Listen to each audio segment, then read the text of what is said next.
Yo, Gear Mortals, Alex Naslo here from Gear Gods, and today on Quality Control, we're going to take a look at the Roland JD-XA synthesizer.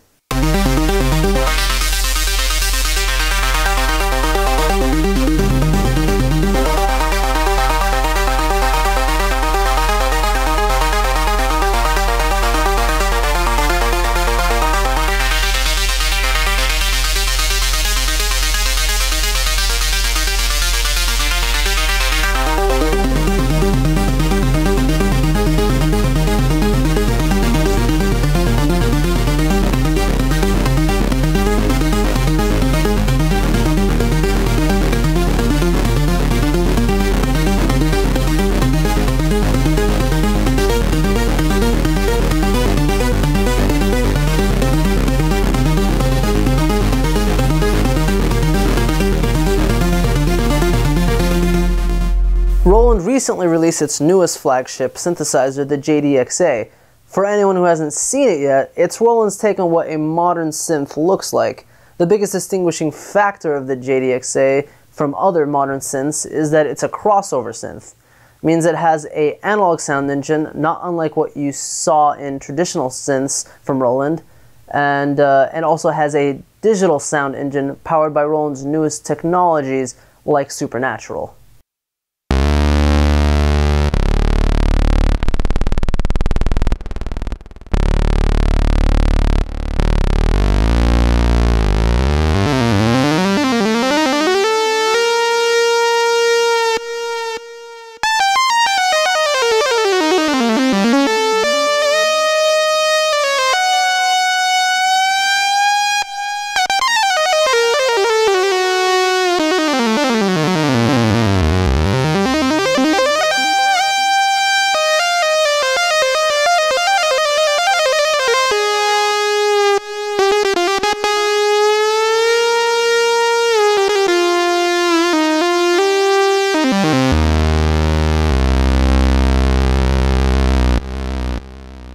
For quite a few years now, Roland has been focusing more on synthesizers than on keyboard workstations, and the JD-XA seems to be a culmination of years of research and products. Supernatural first showed up in 2009 on Roland's Phantom G workstations, and it basically uses unlooped samples to create sounds. It isn't anything new, but what Supernatural does with these samples is also adds modeling into the equation. And each instrument sampled has its own model created specifically for that instrument. Anything that samples can't reproduce well on a keyboard, Supernatural models with a much higher accuracy. In the JD-XA, this applies to modeling aspects of certain analog characteristics that just can't be done in sampling.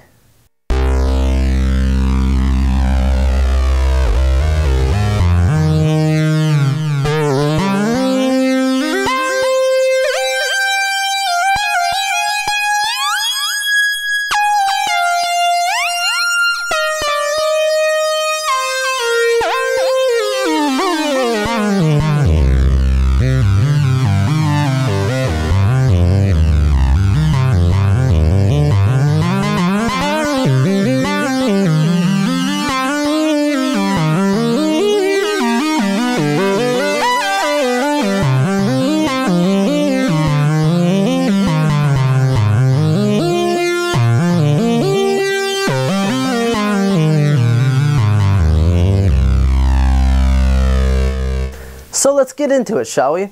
For a synth, I feel like 49 keys is great. I don't usually need to use anything more than that range.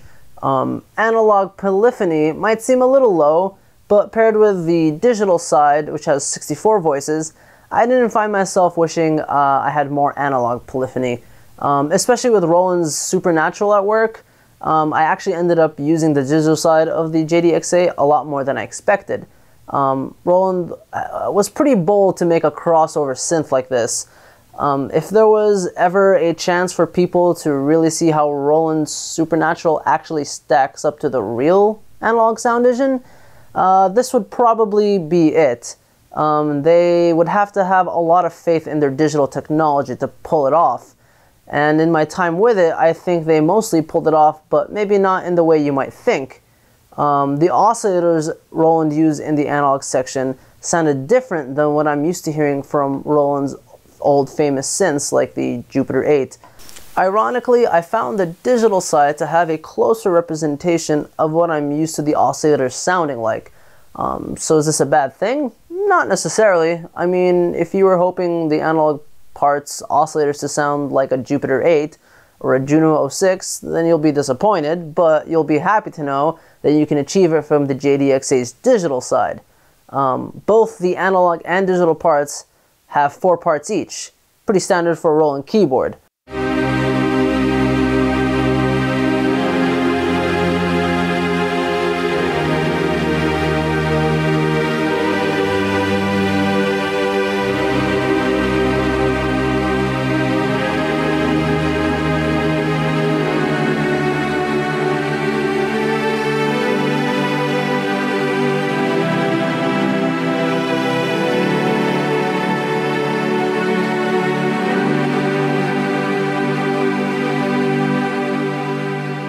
One thing I did like is the analog section's filters a little bit more than I like the digital sides.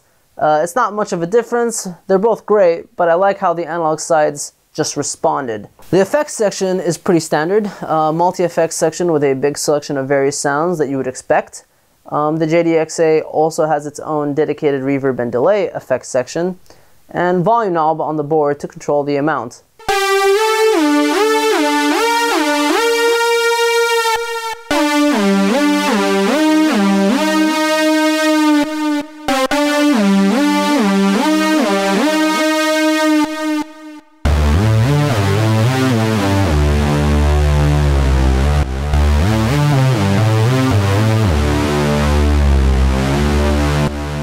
The JDXA also has a vocoder capability, which is always a blast to use and sounded great.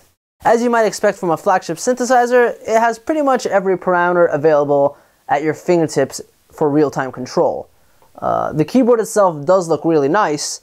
The red on black theme suits a keyboard like this very well. It's also pretty thin and light, especially when you think about how heavy synthesizers used to be. It only weighs about 14 pounds. The build quality feels pretty good considering how light and thin it is. It could be better, but probably at the cost of it being bigger and heavier.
There are some areas where there could be a little improvement, like the analog oscillators, and the price is a little bit on the steeper side, but it's not bad enough to where it should detract you from checking the synth out.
So here are my final thoughts on the JDXA.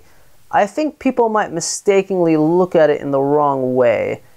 Just looking around at the comments on the internet, people expect it to be an analog keyboard with a digital side, when a more accurate view would be a digital synth with an analog side. It lets you augment digital synthesis with analog in a way that just sounds and feels analog. Could you use the analog side exclusively? Yes, but you're kind of missing the point. The keyboard is meant to offer the best of both worlds in a light and relatively cheap package. There are some areas that could be improved, like the analog oscillators, and the price is a little bit on the steeper side, but it's not bad enough to where it should detract you from checking the synth out. If you're in the market for a modern synthesizer that is powerful, versatile, thin and light, then you should put the JDXA on your list of synths to check out. Thanks for watching, and be sure to subscribe for more reviews and original content. Subscribe to Gear Gods now, please. Subscribe to Gear Gods now, please.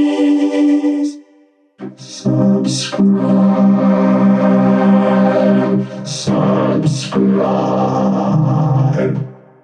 Subscribe. Yeah. Yes. I'm